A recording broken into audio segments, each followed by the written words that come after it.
وذكر فإن الذكرى تنفع المؤمنين. Mr. Chairman, as a confirmed atheist, am I allowed to ask 2 questions, sir?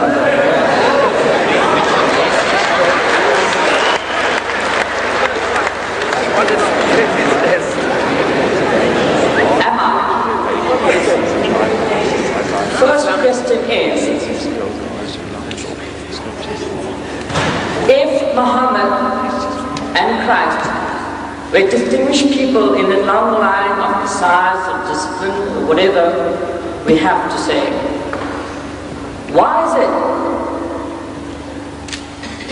is it possible, or is it anywhere in the Bible or the Quran, that Muhammad is the last one? There will be no further disciples or messiahs thereafter. I don't know if I've interpreted this evening's discussion correctly, but that's my assumption. Right. The question was, confirmed atheist. That's what he said. Did he say that? Yeah. Which means he doesn't believe in God. Now he wants to know where in the Quran or the Bible it is said that Muhammad is the last prophet. But look, it is not a book of authority for you. Where does it fit you to know? If you believe either of these books as the word of God, then you have a right to ask whether there is anything in the book, because there is something in the book.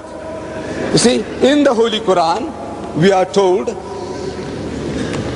وَمَا مُحَمَّدٌ إِلَّا رَسُولٌ, that Muhammad is no more than a messenger.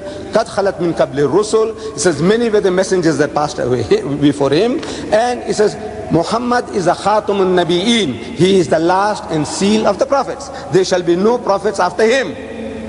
The Quran says so. But now I don't know how that can act as an authority for you when you say you don't even believe in God.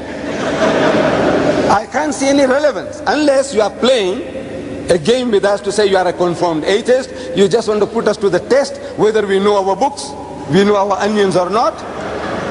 Right, I think we have answered it. And you young man, look, all right, the next one. Let's have the next one. Right, next one, yes. Now, if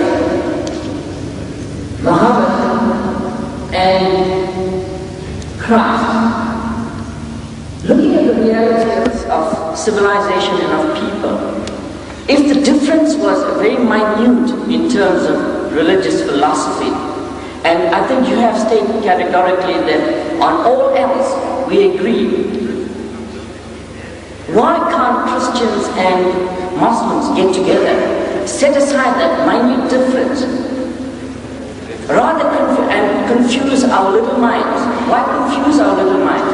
Why can't they preach that small difference? Take the 90% of compatibility and explore it and teach us the basic ingredient of godliness.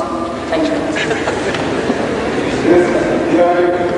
Very good job in fishing in troubled waters. You see, this problem you should pose to the Christians, because the Muslim has given his hand. Look, he says Jesus is the Christ. The Muslim says that. The Muslim says that he was the Messiah. He says he was born miraculously, that he gave life to the dead by God's permission. He healed those born blind and the lepers. Look, the Muslim is giving his hand of friendship again and again and again.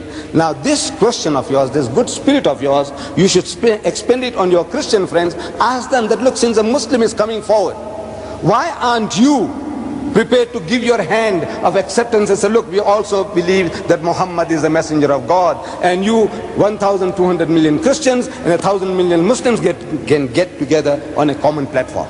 Now do that service for mankind. Ask your Christian friends.